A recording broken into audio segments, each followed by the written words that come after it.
The heater in Leo's beat-up sedan had died 3 miles back somewhere between the highway exit and the white wall of the blizzard. Now, the car was nothing more than a metal coffin sinking into a snowdrift. Leo gripped the steering wheel, his knuckles white as the world outside.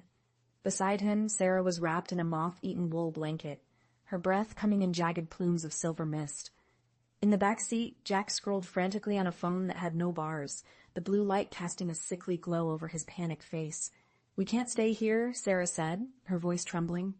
"The snow is already halfway up the doors. If we stay, we'll be buried by midnight." Leo looked out the windshield. The wind howled as wind, and the presence was a ken of Hausen carrying out problems. Childred the king spakes. He wore a robe of tattered velvet the color of dried blood, trimmed with the fur of white wolves. On his head sat a crown of jagged icicles that seemed to grow directly from his skull.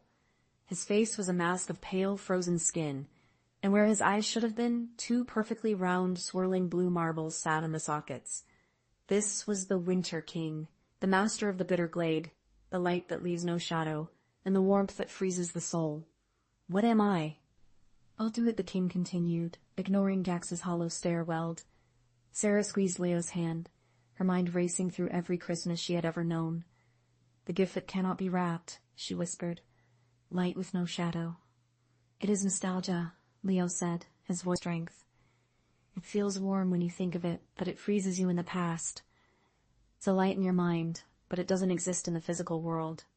That bring no wealth. I fall in silence but scream in the wind." "What am I, Prashta?" King asked. "Give me the memory of the last time you felt truly safe. The memory that warms you when the world is cruel." Sarah closed her eyes, thinking of her grandmother's kitchen, the sound of the radio, the feeling of being completely loved. She felt the king's cold touch, and suddenly, the kitchen was gone, the scone in state, the can experiences, kind of shiri and azations. The kiksa pay off. Hey, you need to be prophets, and they ask. So where's you weren't spacing about, the asked us.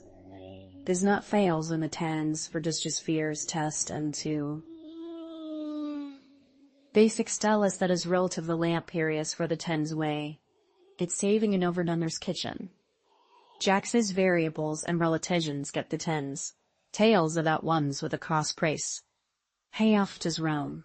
And can't believe for live relations daskings. Family, they didn't cry or hip in expressions around the prana. Some others were alternative in immature, and the bezels guessed are broken, as well as rolls. I have 1,000 teeth but cannot bite. I silver the world but bring no wealth.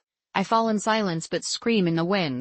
Jax and Sarah stood like statues, their personalities stripped away by the king's greed. The king turned his marble toward Leo, the blue swirls within the glass dancing with malice. "The final riddle, boy. Listen well, for if you fail, all 3 of you will be mine. I am the bond that breaks under weight, the promise kept in the dark, and the only thing that can survive the king of glass cold." And for a fleeting second he couldn't remember what he was planning to do next December. The future was a blank, white sheet of snow,